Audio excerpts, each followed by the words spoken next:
Lucas 5, 12 a 16. Aconteceu que, estando Jesus numa das cidades, veio à sua presença um homem coberto de lepra. Ao ver a Jesus, prostrando-se com o rosto em terra, suplicou-lhe: Senhor, se quiseres, podes purificar-me. E ele, estendendo a mão, tocou-lhe, dizendo: quero, fica limpo. E no mesmo instante lhe desapareceu a lepra. Ordenou-lhe Jesus que a ninguém o dissesse.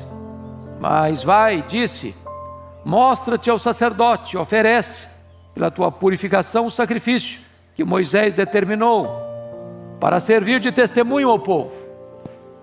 Porém, o que se dizia a seu respeito cada vez mais se divulgava, e grandes multidões afluíam para o ouvirem e serem curadas de suas enfermidades.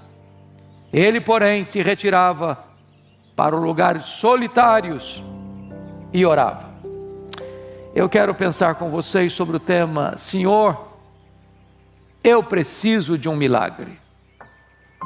Senhor, eu preciso de um milagre. Esse texto, esse episódio está registrado nos 3 evangelhos sinóticos, em Mateus, em Marcos e em Lucas. O relato mais detalhado é o de Marcos.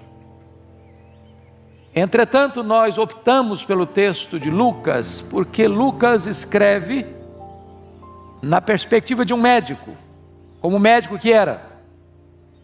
Então ele nos oferece detalhes importantes no texto, porque ele tem esse viés. Dos 3 evangelhos, é Mateus que nos informa com mais precisão a ocasião em que ocorreu. Porque Mateus 8 nos diz que este fato ocorreu imediatamente após o chamado Sermão do Monte.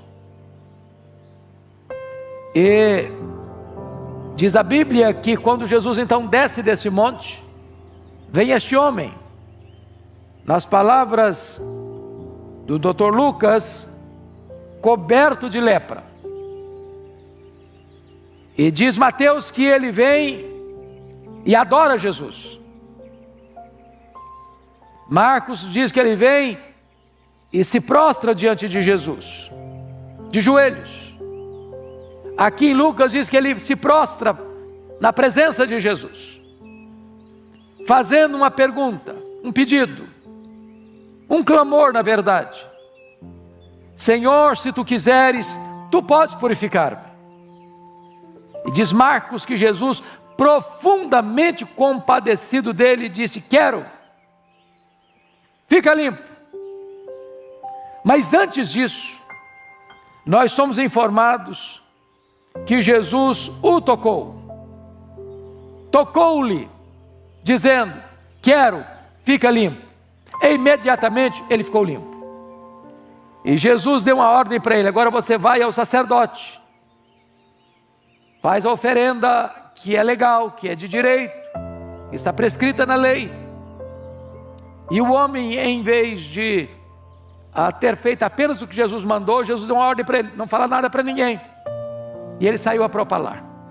Diz Marcos que o impacto foi tamanho que Jesus não podia entrar mais publicamente nas cidades.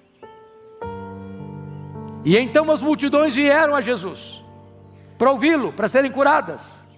Mas Jesus se retirava para lugares ermos e orava. Com base nesse texto, eu quero tirar daqui 6 lições para o nosso ensino nesta tarde.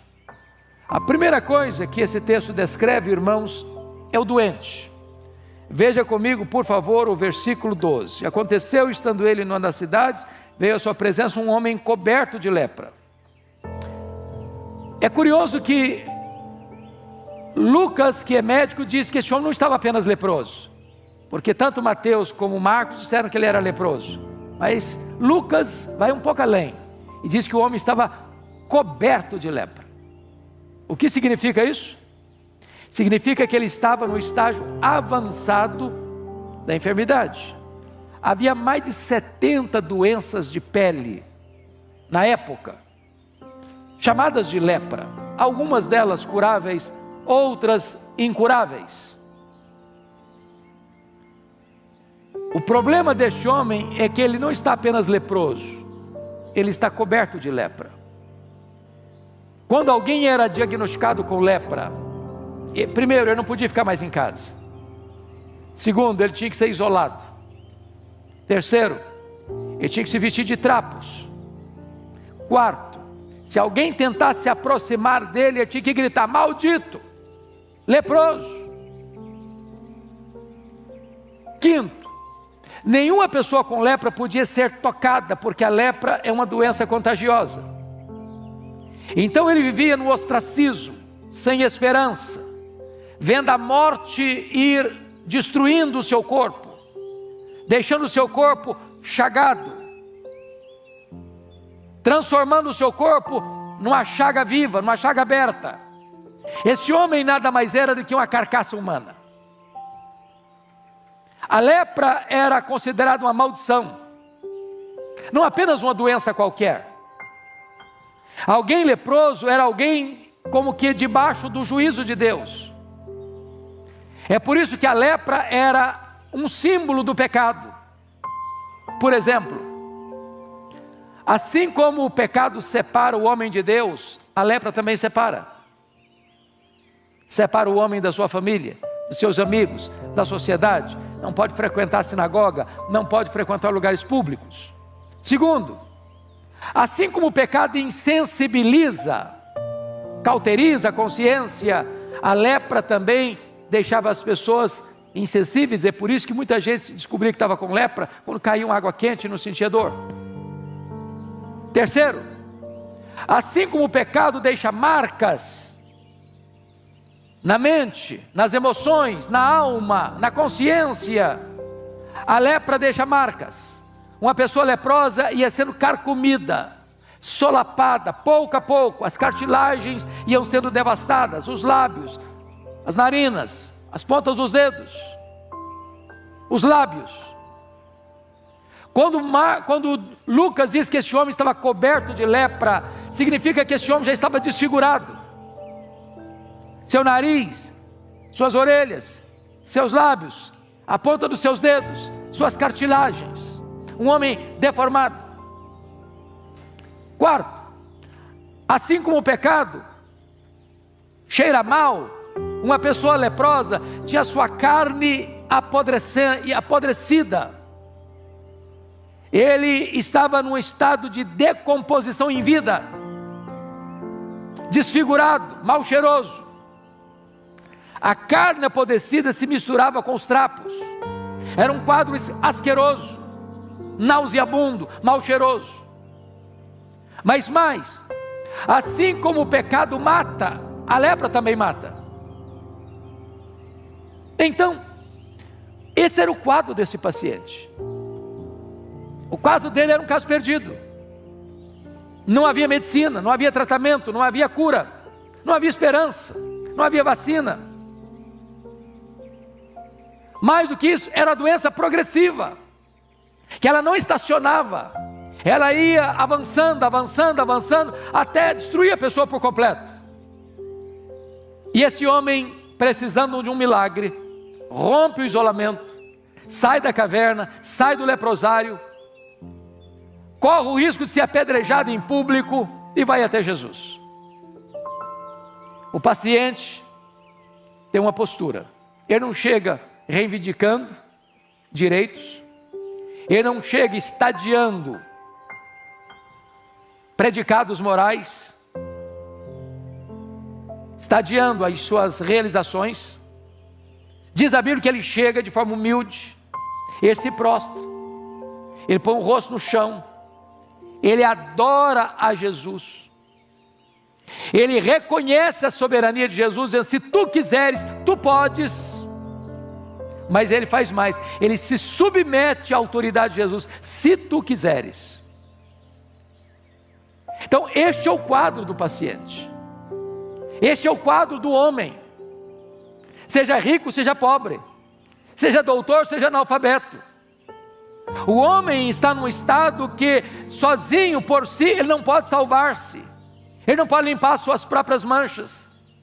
Assim como um leopardo não pode tirar as suas manchas, nem um etíope mudar a cor da sua pele, o homem também não pode mudar a sua própria vida. Ou Jesus faz um milagre, ou ele perece. Porque o pecado é uma doença pior que a lepra, porque a lepra mata o corpo, mas o pecado destrói o corpo e a alma. Pois bem, tendo analisado o paciente, a segunda lição desse texto é nos mostrar então quem é o médico. E confira comigo, por favor, ainda no verso de número 12. Porque ele se prostra diante de Jesus. Mateus diz que ele o adora, e se o adora é porque reconhece que Jesus não é apenas um homem, ele reconhece que Jesus tem todo o poder. Se tu quiseres, tu podes. Oh, amados irmãos, e eu fico imaginando os nossos médicos, por mais estudiosos, por mais capacitados, por mais peritos que sejam na sua respectiva área, todo médico tem seus limites, tem suas impossibilidades. Ele trata de um paciente dentro do seu conhecimento, dentro da ciência, mas chega um momento em que todo o conhecimento dele, toda a ciência dele diz: nós vamos até aqui, daqui para frente não dá mais, eu não posso mais, eu não consigo mais. E note que este homem reconhece que Jesus tem todo o poder.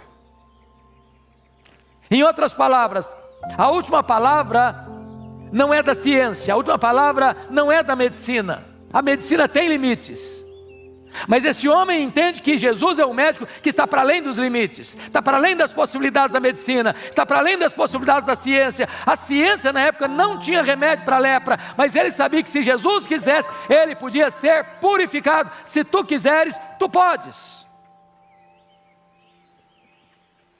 Quem é esse médico?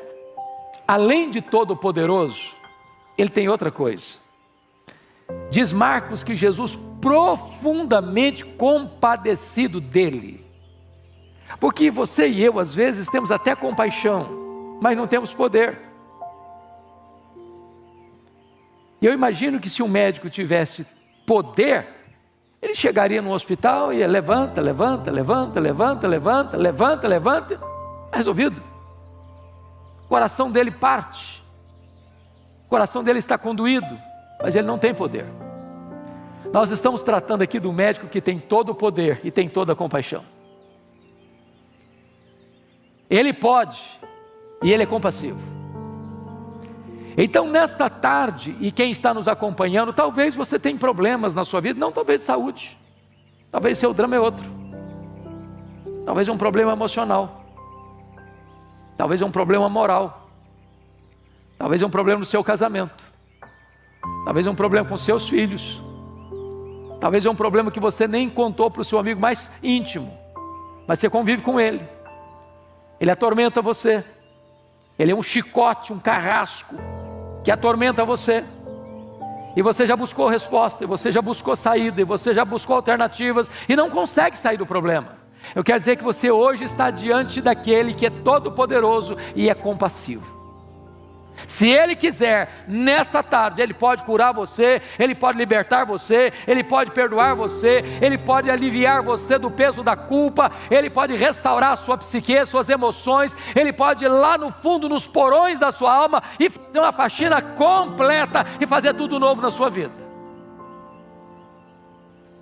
Se tu quiseres, tu podes. Agora notem uma coisa, Jesus profundamente compadecido, tocou e disse: quero, fica limpo.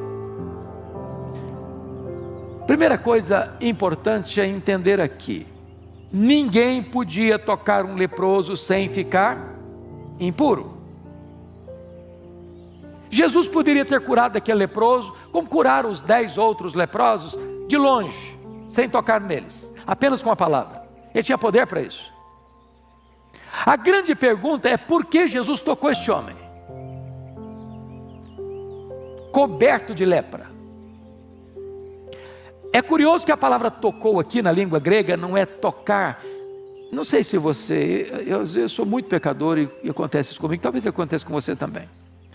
Você já chegou num ponto de um semáforo e uma pessoa está pedindo uma gorjeta, uma esmola, e você até quer dar a esmola, abaixa o vidro, mas a pessoa está tão suja, tão maltrapilha, tão mal cheirosa, que você entrega a oferta, mas quase que recolhe a mão, para não pegar e dar um aperto de mão. Só acontece comigo às vezes, acho que com vocês nunca aconteceu isso. Diz o texto bíblico que quando Jesus tocou, não foi tocar assim com cisma, com medo, com constrangimento.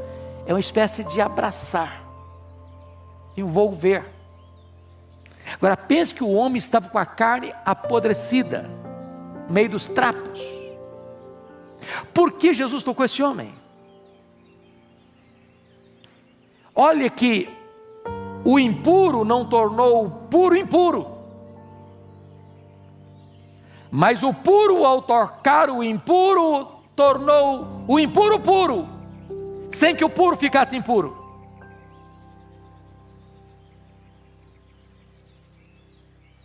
Quando Jesus tocou aquele homem, ele está dizendo o seguinte para ele: olha, não importa o seu estado, eu me importo com você.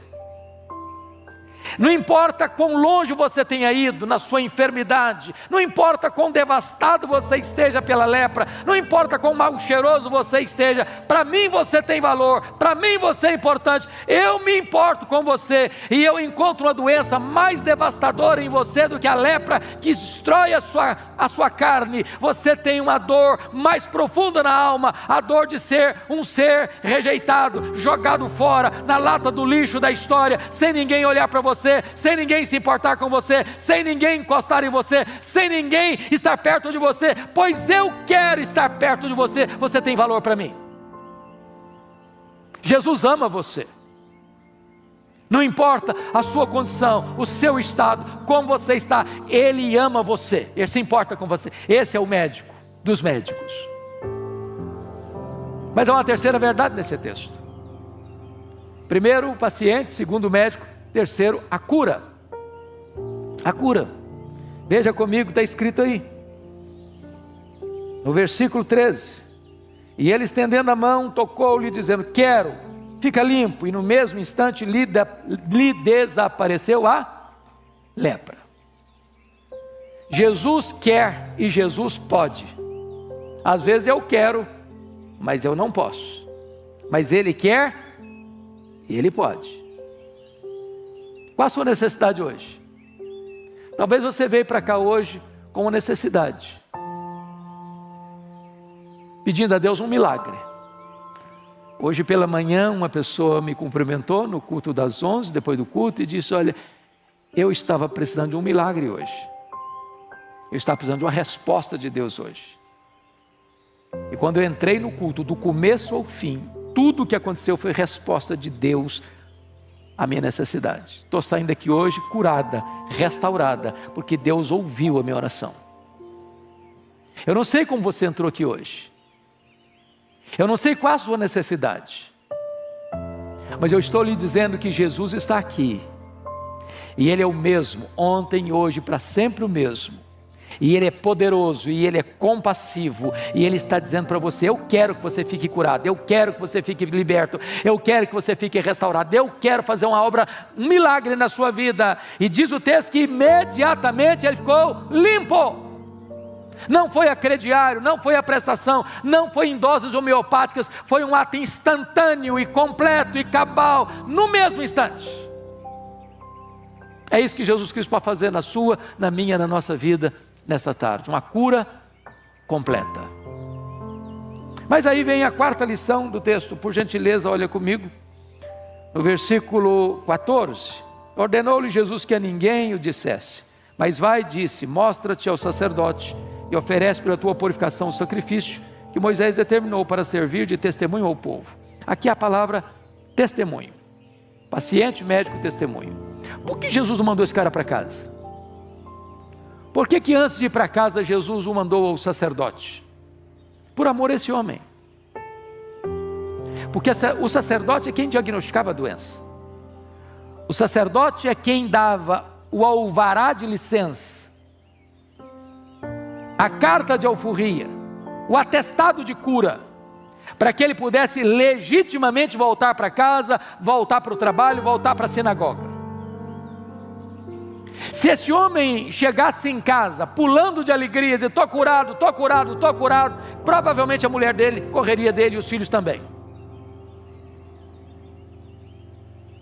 Mas quando ele vai ao sacerdote, e o sacerdote o examina, e o sacerdote o declara de fato curado, com todas as garantias da cura, então ele está credenciado, habilitado a se reingressar na família, na sociedade, na sinagoga. Em outras palavras, meus irmãos, os milagres de Jesus são públicos e verificáveis. Tem muita gente fazendo propaganda de milagre hoje, subjetivo. O cara chega e diz, está curado. Aí o cara pensa que está curado, e volta para casa, os sintomas estão lá, a doença está lá, vai fazer o exame, está lá de novo, daqui a pouquinho o cara morre. Porque são propagandas. Mas Jesus não, quando ele diz está curado, você vê a evidência. O leproso está limpo, o paralítico anda, o cego vê, o surdo ouve, o mudo fala, o endemoniado é liberto, o morto ressuscita. Mas Jesus mostra a necessidade desse homem ir para o sacerdote, para dizer o seguinte, que o que Jesus Cristo fez não foi apenas uma ilusão óptica, foi verdadeiramente um milagre verificável. Mas vem a quinta lição, que é o impacto disso. Olha o verso de número 15, por favor.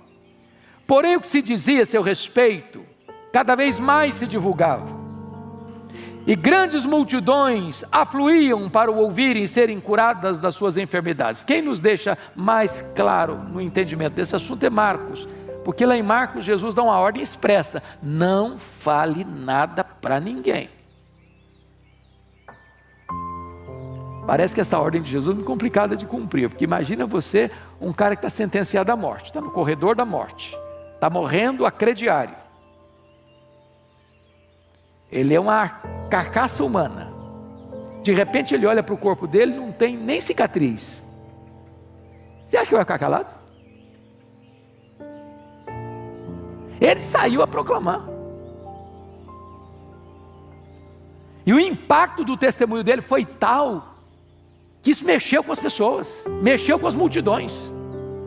E agora não é um leproso só não, agora vem caravanas e mais caravanas e mais caravanas, querem ver Jesus, querem ouvir Jesus, querem ser curadas por Jesus. E esse homem me constrange, porque Jesus deu uma ordem para ele, fica calado, e ele falou. Aí Jesus para nós diz assim, fale, e a gente se cala.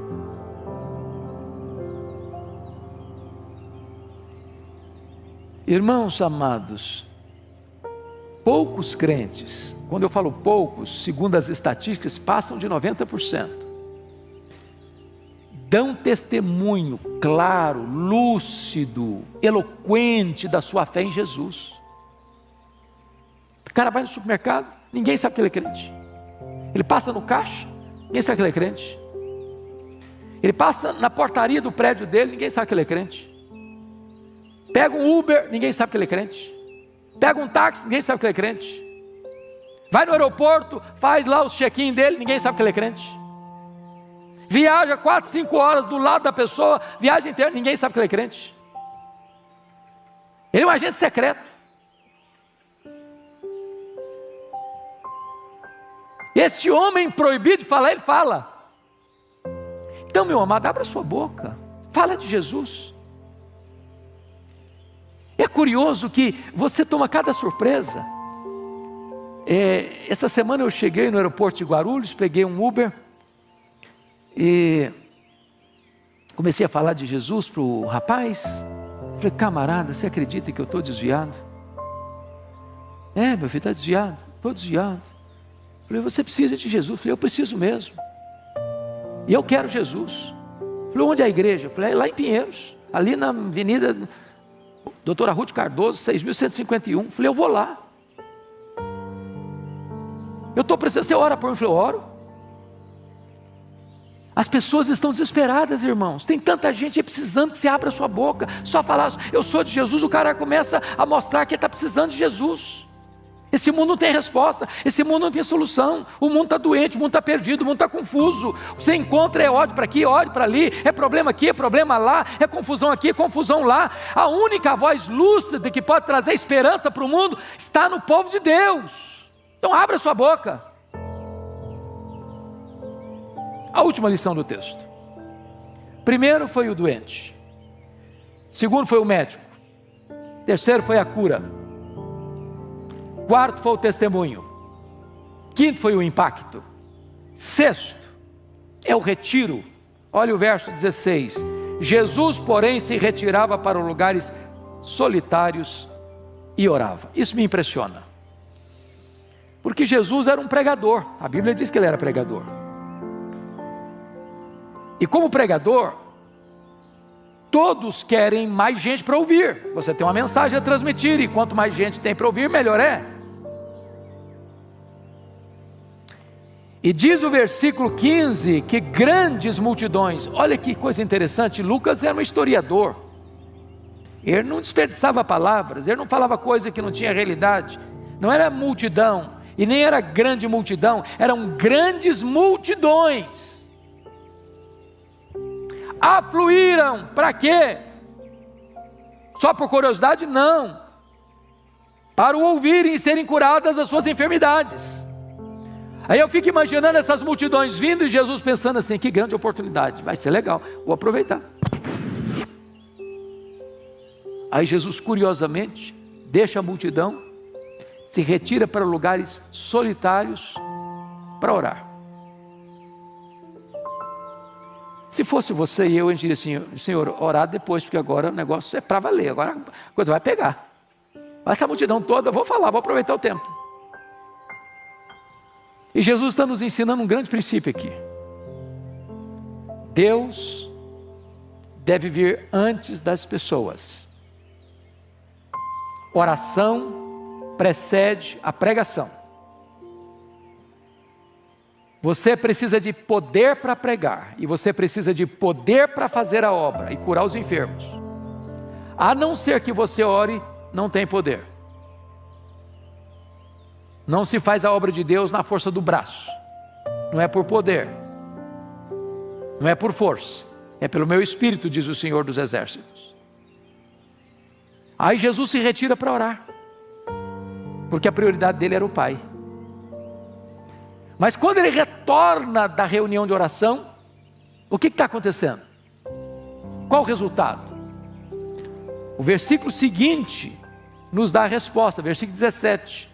Ora, aconteceu que num daqueles dias, estava ele ensinando, e achava-se ali assentados fariseus e mestres da lei, vindos de todas as aldeias da Galiléia, da Judéia e de Jerusalém, e o poder do Senhor estava com ele para curar.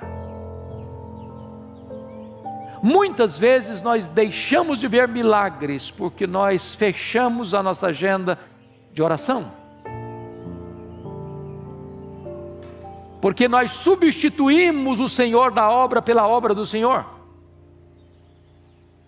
Porque nós colocamos gente na frente de Deus.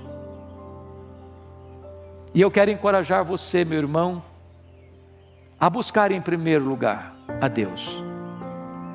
E o resultado é que você vai ter mais eficácia para fazer a obra de Deus. Quando Deus vem primeiro, as multidões ao virem são alimentadas, são ensinadas, são curadas para a glória do próprio Deus. Esse homem reconhecia que precisava de um milagre. O caso dele era perdido. E Jesus fez o milagre.